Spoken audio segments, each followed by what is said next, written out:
Welcome, dear scribes of horror. I'm Sister Victoria, and for today's sermon, we're opening our tomes to the gospel of religious horror, where devotion trembles under the horror of unseen evil. So please turn to page 1 and let's begin. So, what is religious horror? So, religious horror is a horror subgenre where the horror is coming from belief itself. And these stories are tied to sacred systems, so religion, rituals, and stories that we tell about the soul, judgment, and what comes after death. And it's also about being forced to think about what happens if the moral map that we were given as children was actually real, and it's so real that it can damn you, save you, or even leave you completely abandoned. Also, in this subgenre, it does include the supernatural, but with religious horror, the supernatural is never something that's random like it can be in other subgenres. Here, it's always pointing to something that's bigger, like salvation, damnation, or consequence. And it also threatens your life, your spirit, your faith, and even the trust you've put into things that were meant to keep you safe, like religions and its figures. Religious horror is also the home of demonic entities that want to corrupt, possess, and claim your soul. It's also home to objects and symbols of faith like crucifixes, rosaries, relics, holy water, and sacred texts.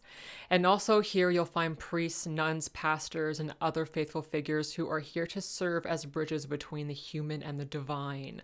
And when you put these three together, you have some of the biggest sources of the actual horror in religious horror. Now, themes in religious horror tend to orbit around the themes of the battle between good and evil, the corruption of faith, and the danger and power of belief itself, and the silence of God. But more than anything, religious horror, as you'll come to see, is about consequence because it asks who owes, who pays, and can the debt ever be cleared? And these ideas that religious horror plays with aren't new because long before movies, myths and religious stories shaped how people imagined the afterlife, divine punishment, and redemption.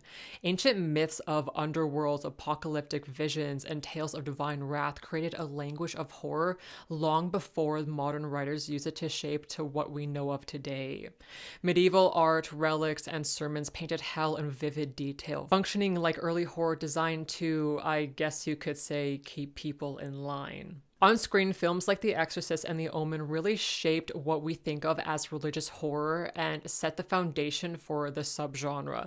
And in its essence, religious horror isn't about trying to prove to you that demons are real, but I mean, don't get me wrong, there are some religious horror films that are 100% trying to do that, but rather what religious horror is about is showing the emotional weight that belief puts on us, from the shame that brings us to confession to the fragile hope of ritual and the fear of silence after prayer. Writing in this space means taking those stakes and feelings and making them tangible. It also means showing how ritual binds, how faith cracks, and how the soul itself can become the battlefield and even torn to shreds. All right, now it's time for a little bit of history because if you guys haven't noticed by now, I love me some history. That's why these sections are so long. So I say that religion has always been one of the deepest wells for horror because honestly, there's some freaky stuff in there. From the first time humans asked what happens after death, why we suffer, and who might be judging us, they were given some terrifying answers. From damnation to salvation to impending apocalypse and the wrath of gods, these images became some of their very first stories to explain the unknown. So just from that, you can see how religious horror works because it doesn't require you to invent new symbols because it already draws from a world that's steeped heavily with meaning. Ritual, purity, taboo, sacrifice, these are fears sanctified, and that's why they can dig their claws into us so deeply. So long before the Middle Ages, cultures had already carved out the foundations of religious horror. In Mesopotamia, the goddess Inanna's descent into the underworld explored the fear of losing part of yourself forever. The Epic of Gilgamesh wrestled with death's inevitability, and floods and plagues sent as punishments by the gods became the early blueprint for apocalyptic destruction. In Egypt, the weighing of the heart was like a trial for the soul, which gave suspense to the consequences of your eternal fate. Ancient Jewish writings like Daniel's visions or the Book of Enoch with its angels, demons, and cosmic battles gave us a language that Christianity and Islam would later carry forward. These stories taught us to imagine horror on a cosmic scale with punishments, trials, and the possibility of eternal loss. Now, when Christianity spread across Europe, those fears molded into the images that we still recognize today. Martyr stories and visions of the afterlife painted vivid pictures of bliss and torment.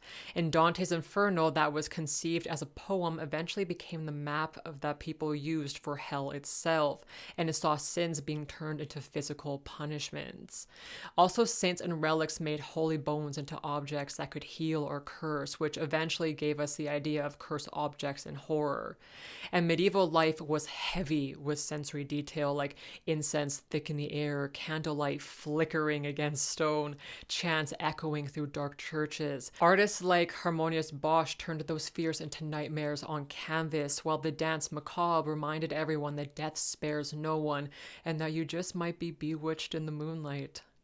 Now, as plague and famine ravaged Europe, religion's stakes grew darker. The Black Death was seen by many as a divine punishment, and some communities collapsed into hysteria, thinking that it was the end of the world. And I mean, why wouldn't they? And flagellants whipped themselves bloody in the streets, believing that their sacrifice could save the world. Here is where we really see the roots of collective guilt start, where whole communities and societies trembled before judgment, and horror thrives in this space where hysteria festers into the supernatural. Now, fast forwarding a little bit, the early modern world gave us another layer to add to this, which was witchcraft. Manuals like Malleus Maleficarum institutionalized fear, giving courts and churches an insane and bogus script for persecution, which led to the witch becoming an outsider who was seen as someone who could doom a whole community just by existing in it. And also with her came the idea of making a pact with the devil. Witch trials also turned fear into theater, with things like accusations being mixed with personal grudges, theology being tangled with paranoia, and the drama of a single body carrying the weight of cosmic evil. Then came the Reformation that split Europe and created two distinct types of religious terror. Catholic horror focused on rituals with black masses, bleeding relics, and exorcisms where prayers essentially became a weapon. Then there's Protestant horror that turned things inward and made people become more haunted by their conscience and the fear of hidden corruption. And in Calvinist lands, predestination gave us the idea that some people were just damned from the start, and that created some damn good existential dread in some people. And outside of Europe, folk religion shaped horror in distinct and powerful ways. In Latin America, Catholicism blended with indigenous traditions, giving rise to saint cults and spirits that demanded offerings and respect. In the Caribbean, voodoo and Santeria wove together saints, ancestors, and possessions, which created worlds where breaking a taboo could invite real horror and terror into your life. Across Europe, pre-Christian figures like Fae, Rusalki, and changelings survived in whispers, but they weren't demons in the Christian sense, but they were still dangerous within their own rules and logic.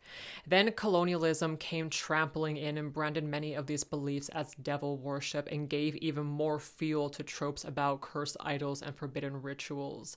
But just a little note here, if you're going to be using any of these stories, please approach them with care and respect.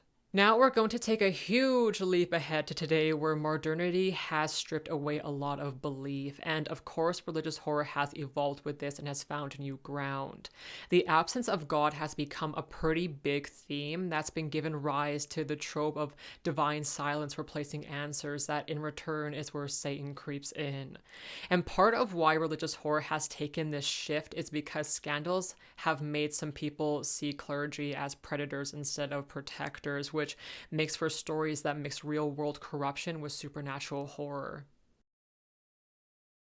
Religious horror draws its horror from a handful of elemental fears that reach beyond culture and history and are turned into something that's primal. Each of these fears have been retold for centuries, have shaped myths, rituals, and eventually stories. So let's break down these core fears so you know what they mean and how they've been expressed across time. First is the fear of evil incarnate, and at the heart of religious horror lies the idea that evil isn't an idea that lives in our heads, but it's an actual presence. This fear takes form of the devil, in demons, and forces that feel intelligent and malicious. They're enemies who hunt, whisper, and corrupt us.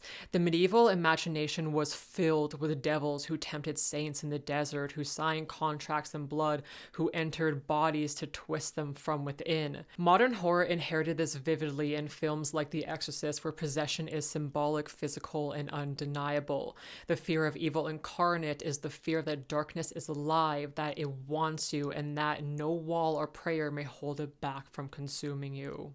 Next is the fear of corruption, and if evil is the hunter, then corruption is the infection. Religious horror more often than not explores what happens when a soul is stained, when temptation is stronger than the devotion, and when a person becomes something they never thought they could become.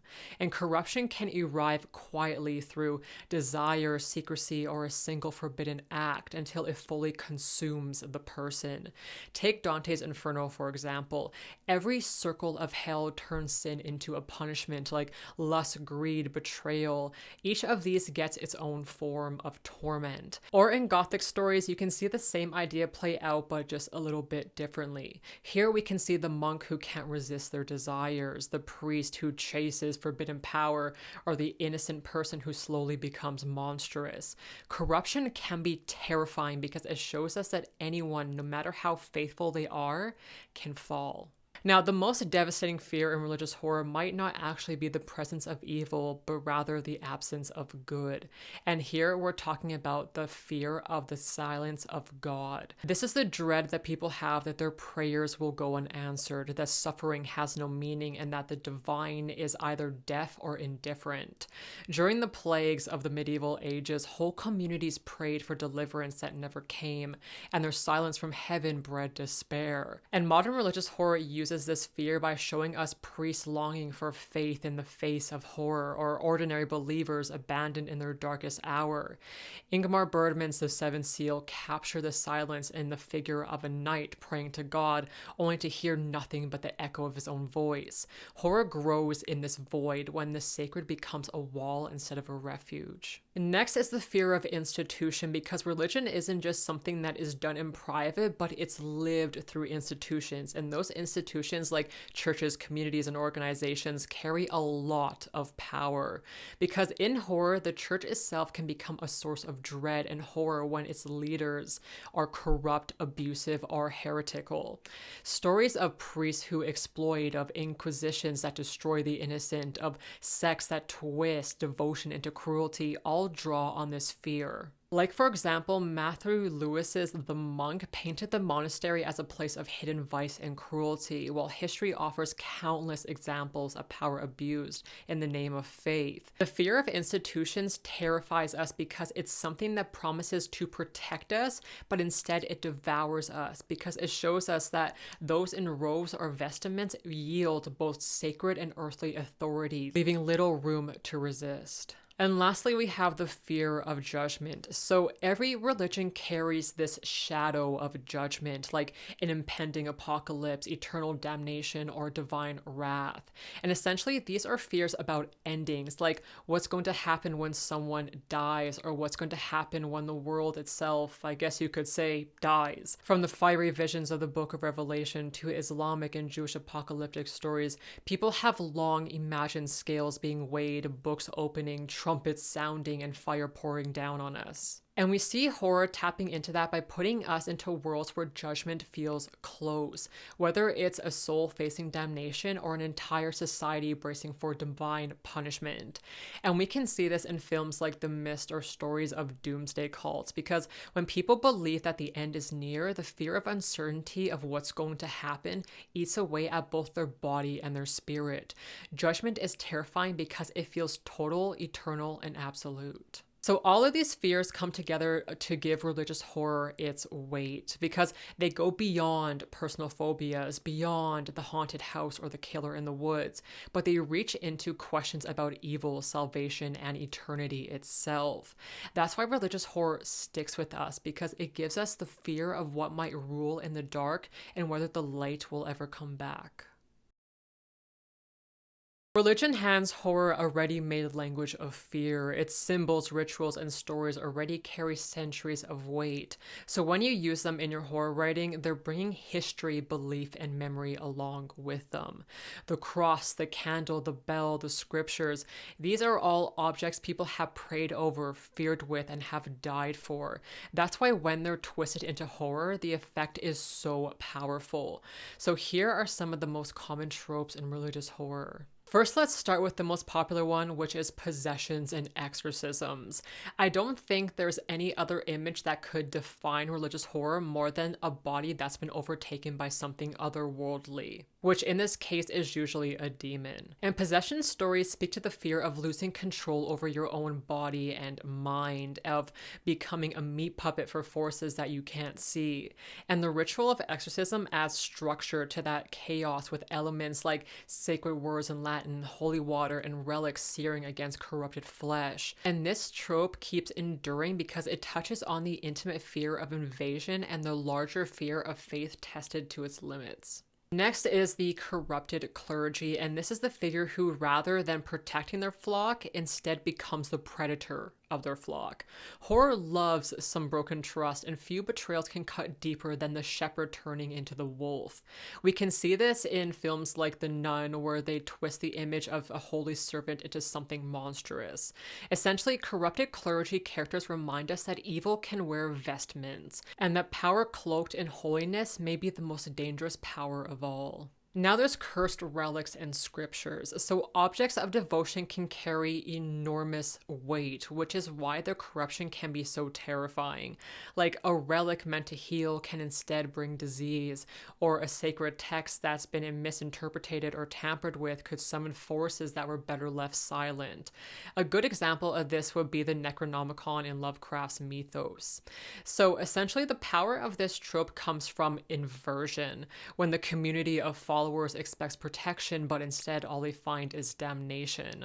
Every cursed rosary or forbidden scripture carries the question of whether humans have misunderstood the divine or if the divine itself has turned hostile. Now, churches, convents, monasteries, and crypts, all of these places are meant to be sanctuaries, but when horror steps in, they can flip into something sinister. Like candles against stained glass can either comfort us or show us shadows where no shadows should be. Silent corridors in a convent can become echo chambers for dread.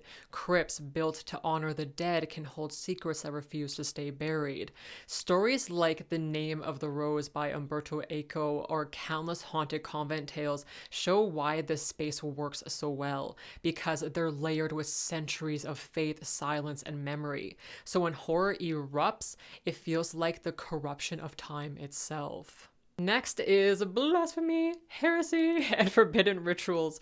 So breaking the rules of belief is one of the oldest triggers for fear, like heretics who twist doctrine, cults that perform dark versions of familiar rites, or characters who speak words that should remain unspoken, all tap into the terror of crossing sacred boundaries.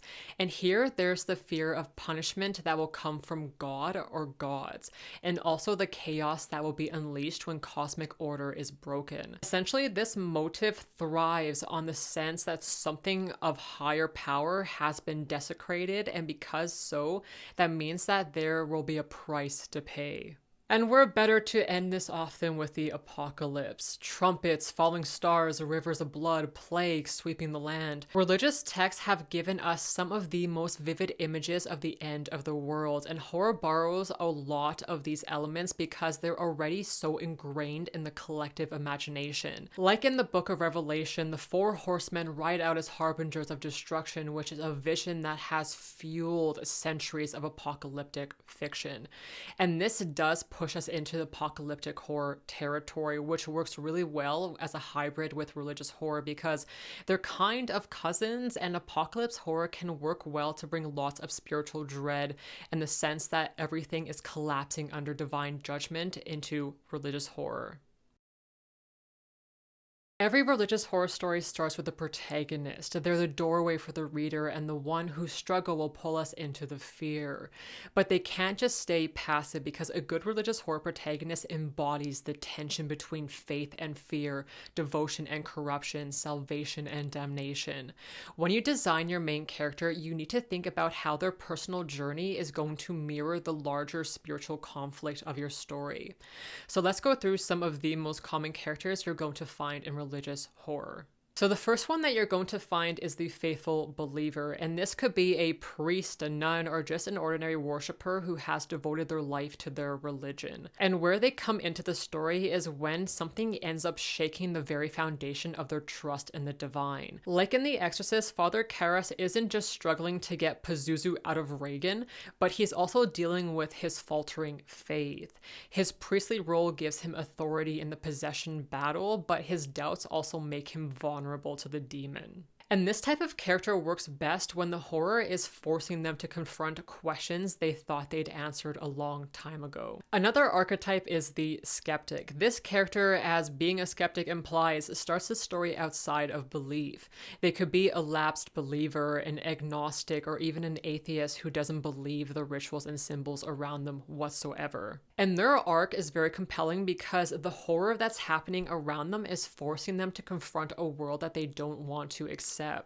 The skeptic gives us a way to experience faith from the outside, where we see them start in disbelief, but as the story unfolds, that certainty cracks under the weight of things that they can't explain. And watching their doubt erode, it makes the horror feel that much more closer because we can imagine ourselves in their place. The possessed character, and probably the most popular modern day archetype, embodies horror in the most literal sense. Here the terror takes root inside their body or soul, and this protagonist can become both the victim and the battlefield. Regan in The Exorcist is the best example of this because her body is turned into a site of war between human love, spiritual devotion, and demonic corruption.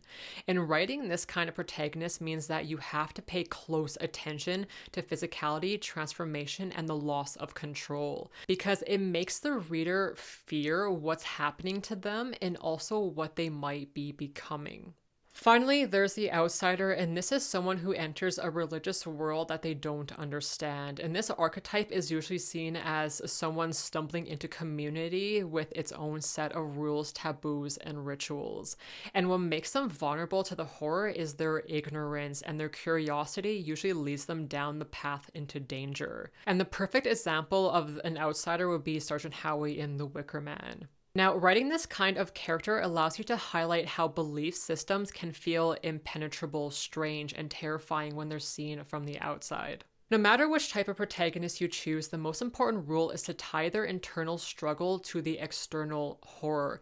Every scene should confront them with the questions about what they believe, what they fear, and what they're willing to sacrifice. If you choose to make them a believer, then show us how the horror sways their devotion. If they're a skeptic, then force them to acknowledge what they can't explain away. If they're demonically possessed, then let the audience feel every crack in their humanity. And if they're an outsider, then place them deeper into a labyrinth of ritual and belief until the horror eats them alive. Every religious horror story needs a force that corrupts, tempts, and tears faith apart, because the antagonist is both the enemy and the embodiment of fear in spiritual form. And these figures work their sinister tidings by drawing their power from the sacred and twisting belief into something dangerous. And they also confront both the characters and the readers with the question of whether faith can endure in the face of corruption, silence, or outright evil. So let's take a look at that evil. So some of our antagonists can appear as being demonic, and these figures give us stories that include possessions of normal people or clergy, infernal bargains like we see most famously in Faust, or visions of hell breaking into the mortal world. The demon figure's job is to threaten the bodies and souls of the characters, but also to turn salvation into damnation. I'm actually creating a separate video that's going to go all into about writing demons and demonic possessions, so this is all that we're going to talk about this for now. Now, other antagonists can emerge as the heretical, and here the antagonist is human, but their corruption of faith is true terror and horror. This is the priest who manipulates scripture for control, or a sect that twists holy rituals into blood sacrifices.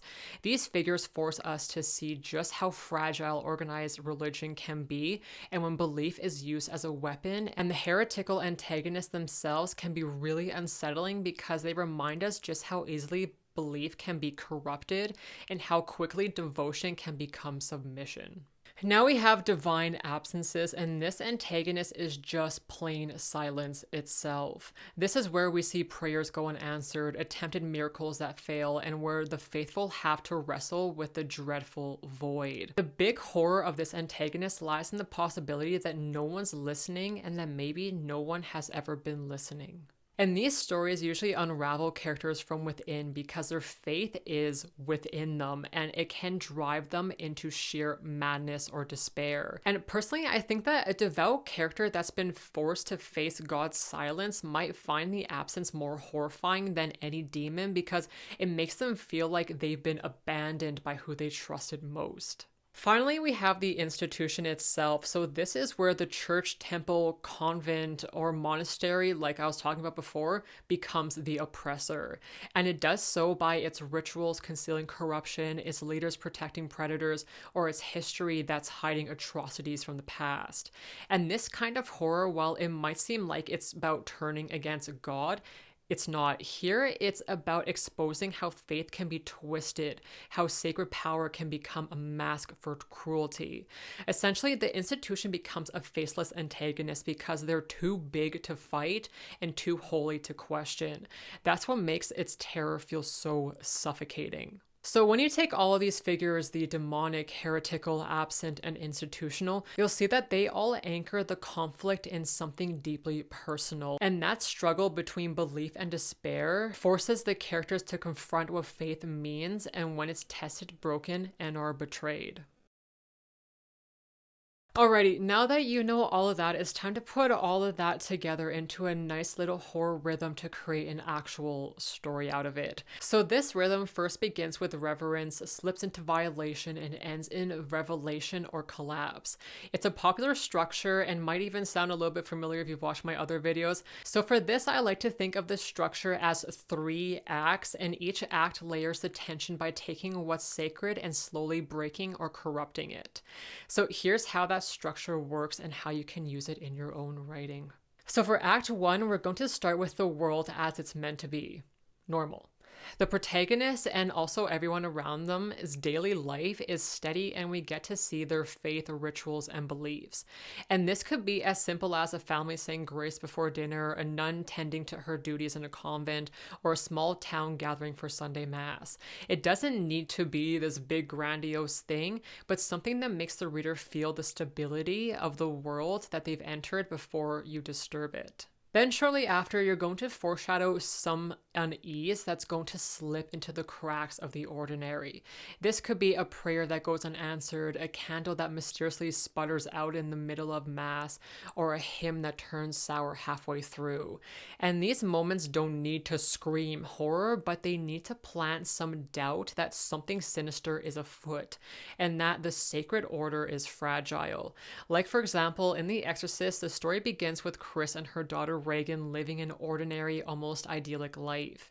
Their world is comfortable, their routine steady, but small disruptions creep in, like noises coming from the attic, Reagan's strange behavior, medical tests that find nothing wrong with her. These tiny little fractures in normal life are what's setting the stage for the horror that's about to come. Now, Act 2 is where the horror is going to break through. So now we see the sacred order collapsing, a possession starts, a relic turns against its keeper, or a trusted figure reveals their heresy.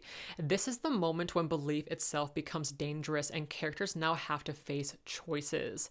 This will make some cling harder to their faith, convinced that the problem lies in their lack of devotion, and others might completely lose their faith because all they see is cruelty or silence in their suffering.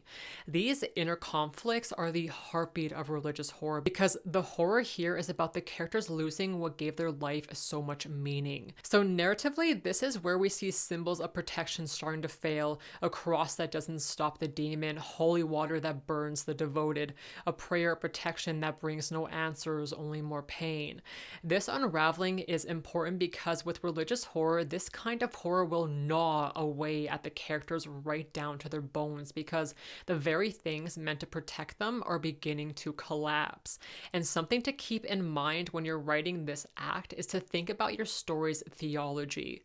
What does the community believe keeps them safe? What ritual, relic, or prayer do they trust? Now you're going to take those and imagine them failing because here you're bringing collapse to that certainty. Now, Act 3, the final act, strips away all illusions that were once present and the truth of the horror comes into our focus.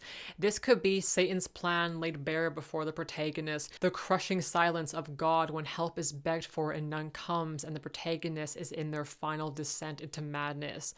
Or it could be the revelation that the community was always corrupt and their grand plan has finally come to fruition. So at this point in the act, the protagonist has to come face to face with the monster and also their own belief or disbelief. And they're forced to choose to either hold on to their faith, reject it, or reshape it in the face of horror and terror.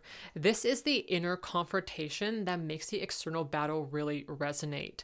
Now, seeing as this is the climax, this is where we see the sacrifice, the exorcism, or damnation happen, and the sacred space becomes a battlefield. A character might offer themselves up as a martyr, an exorcist may call down divine power, but it comes at a great personal cost. Or the horror might just simply overwhelm and leave only ruin in its wake. Like for example, in The Witch, the climax hits us with spiritual despair because after Thomason's family is torn apart, she's left with nothing.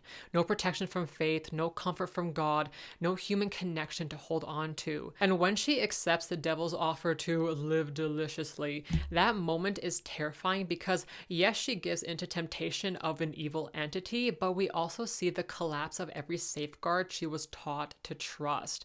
And the story's theology comes into focus here and shows us that when heaven delivers only silence, damnation feels like the only hand that's actually reaching back. Now, as for the ending, how you end a religious horror story will shape the impact it has on your readers. So probably the most common ending and the one that Hollywood loves is the redemptive ending, which shows faith overcoming evil. So this is the happily-ish ever after. Then there's the ambiguous ending that leaves the victory uncertain, faith shaken, and the cost of everyone's actions unbearably high. And I think that Saint Maud captures this perfectly because it leaves us unsure whether Maud's visions were divine or just madness. And then the last ending we have is a damnation ending, and my favorite ending, where the evil triumphs and all it leaves with us is silence, ruin, and or corruption. And so, my faithful flock, our sermon on religious horror ends here. If you found that this lesson stirred something in you, then please, I ask that you offer a sign of your devotion by pressing the like button and sharing the unholy words of this gospel of fear with others around you. Also, we'd love it if you would subscribe to our sermons and make a return to the pews when the next tale is told. And before you go, I ask that you leave your confession in the comments below, like your favorite religious horror films, the stories that you're writing, or the doubts that gnaw at your soul. Until we meet again, bye-bye.